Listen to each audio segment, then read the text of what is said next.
Yo, what's up mga kalapatids? Welcome back dito sa ating tambayan Chocobolo TV.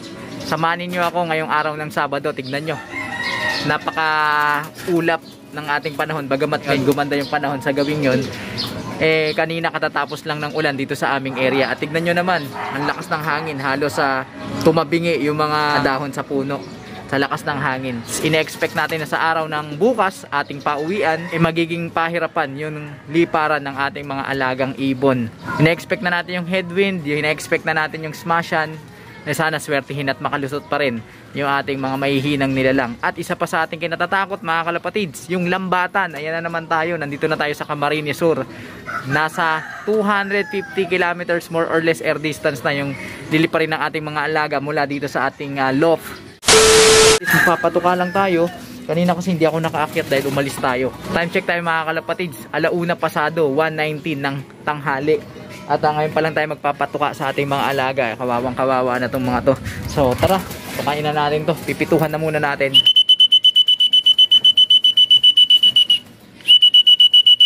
Simula na naman yung banta ng lambatan. Pagka ganitong merong liparan, alam nyo naman yung mga ewan natin kung ano bang nasa isip ng mga yan at nalambat, binibenta ba nila yan o ano, may tumatangkilik din kasi mga ganyan, dapat hindi tinatangkilik yan mga kalapatids na kanubi. At kung pag-aaralan nga natin yung mapa mga kalapatids na liliparin ng ating mga ibon, mas maganda kung gagawin sila banda dito sa kaliwa, tatawid din nila yung dagat. Kasi pagka dumiretso sila doon sa lupa, doon sila bumaybay sa kalupaan, medyo delikado doon dahil maraming lambat na makakasagupa yung ating mga ibon. Matatandaan nyo yung mga nakaraang video nagkalat sa social media, talamak na naman ang lambatan dyan sa Camarines Sur. So sana wag sumabit yung ating mga alaga. Hindi naman ganun kabilis yung ating mga ibon. Kadalasan kasi unang sumasabit dyan yung mga mabibilis na ibon na sila'y nasa unahan ng grupo. Dahil mabilis sila yung unang sumasabit sa mga lambat. Kaya ayun, yung iba hindi nakakauwi. Akala natin mahina yung ibon pero nalambat lang pala.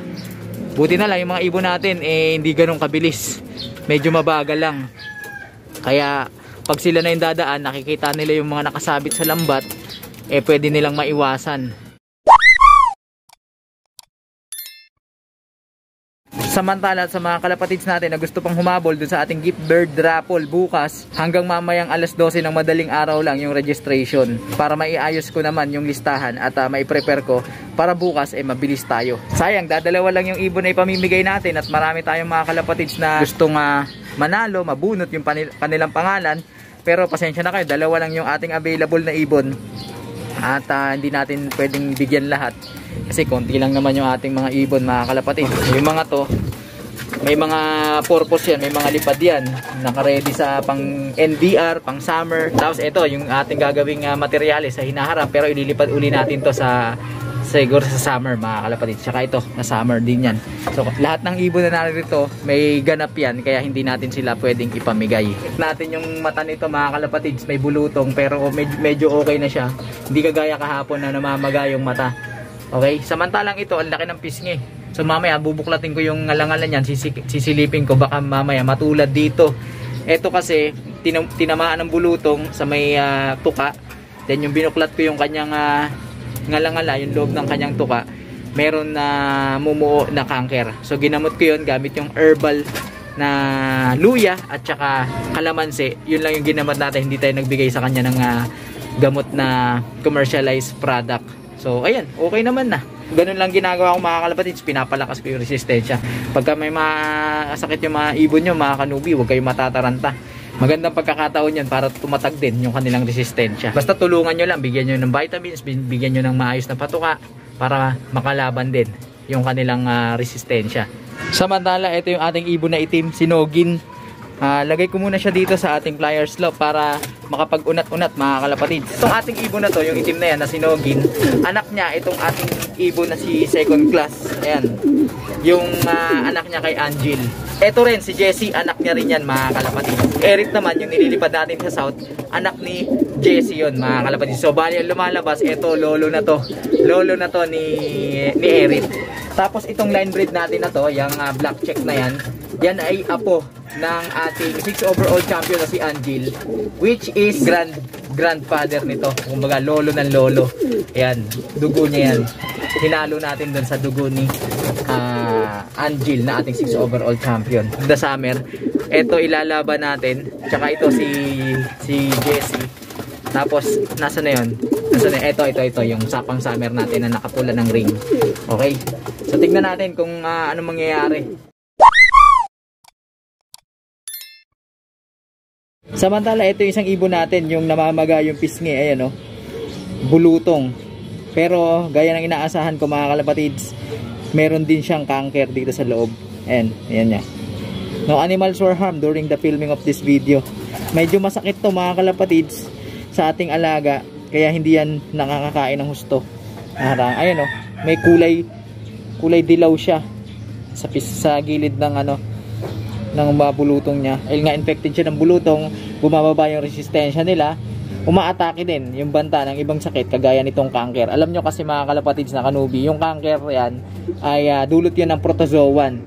At yung protozoa na parasite na yun, nandiyan talaga yan sa katawan nila. Hindi natin maaalis yan. Tinatamaan ng cancer kapag bumaba yung kanilang resistensya. Kukudkudin natin yan gamit yung cotton buds. Alright? Lilinisin natin, lalanggasin natin gamit yung katas ng kalamansi at saka yung luya. Kukudkudin natin gamit yung cotton buds. Ito luya mga kalapatids, tsaka itong kalamansi. So yung isang kalamansi lalagay natin dito.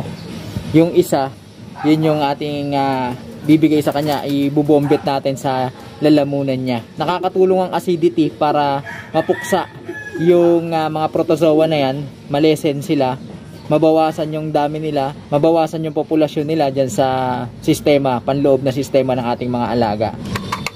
Medyo tuyot yung luya na nakuha natin, pero okay na yan. Kahit pa paano may mga katas-katas yan, then pipigain natin to. Yung katas nitong dalawang to, ito ang ating ipangkukudkud dun sa cancer ng ating alaga.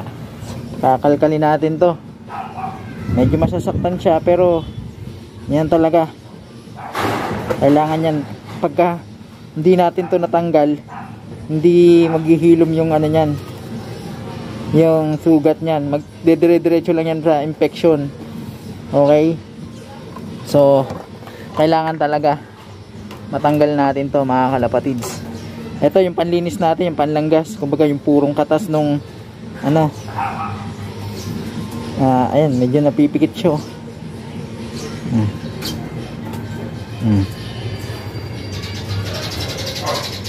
Kailangan matanggal yung mga dilaw-dilaw. Hirap to kumain mga kalapatids kasi masakit yan tapos namamaga diba?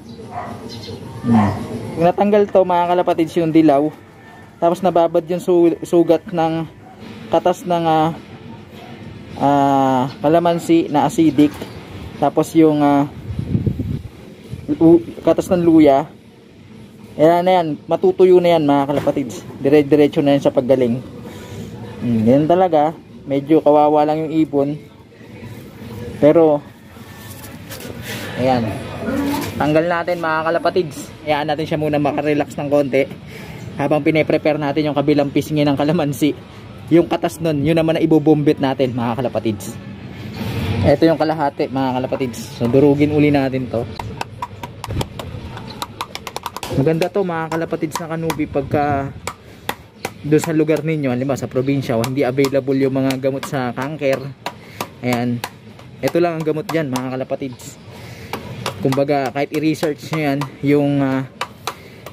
yung luya, katas ng luya, napakabisang pangontrol yan sa mga parasite. Coccidiosis, yung sakit sa intestine, yung pagtatae, yan, nag-going light, yan, pwede nyo bigyan yan. Tapos ito, kalamansi, dyan takot na takot yung mga protozoan, pangontra talaga yan. Kaya pansinin nyo yung mga veteran fancier sa ibang bansa, tsaka kahit dito sa atin, once in a while, kahit once in a week, nagbibigay sila ng apple cider sa kanilang mga alaga. Ginagawa ng acidic yung tubig dahil sa pamamagitan nun, makokontrol yung parasite na protozoa. Ito, lagyan natin ng konti mga kalapatids para may maibigay tayo dun sa ating ibon. Alright.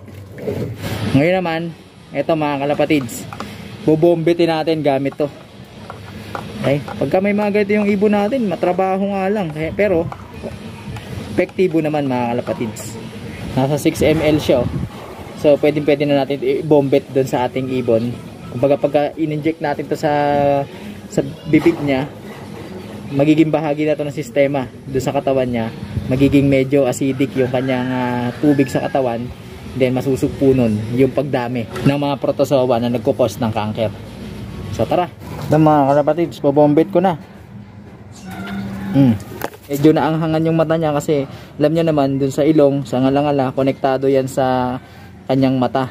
Alright, kaya nga pag may eye cold yung ating ibon, pag may sakit sa respiratory, minsan namamaga yung mata nila kasi konektado yan. Ayan, nalagyan yung mata. Kaya medyo naanghangan, ayan, papikit-pikit. Pero okay lang yan. Matitibay ang mga kalapatids ng kanubi. Kaya nilang indahin yan. At ang kagandahan yan, magagamot natin yung ating mga alaga. Eto, pwede nyong putukin yan, pwede ring hindi. Pero ako hindi ko na lang pinuputok, hinahayaan kong kusang babagsak naman yan, yung mga bulutong. Pero yung cancer mga kalapatids na kanubi, kailangan talaga tanggalin natin yun. Alright, subok ko na to mga kalapatids. Sa mga susunod na lang, papakita ko na lang sa inyo yung pinaka-epekto ng ginagawa kong pamamaraan na ito para gamutin yung cancer sa ating mga alaga. At pag may mga ganito mga kalapatids, hindi ko na hinihiwalay, hinahayaan kong uminom siya dun sa painuman ng ating mga ibang ibon para makita ko kung maganda yung resistensya ng ating mga alaga. Makikita ko kung mabilis lang tatablan dahil nakakahawa to mga kalapatids. Pero ganun pa man, kapag malakas ang resistensya ng ating mga alaga, hindi sila mahahawa. Alright, so na-challenge yung kanilang resistensya, yung kanilang immune system.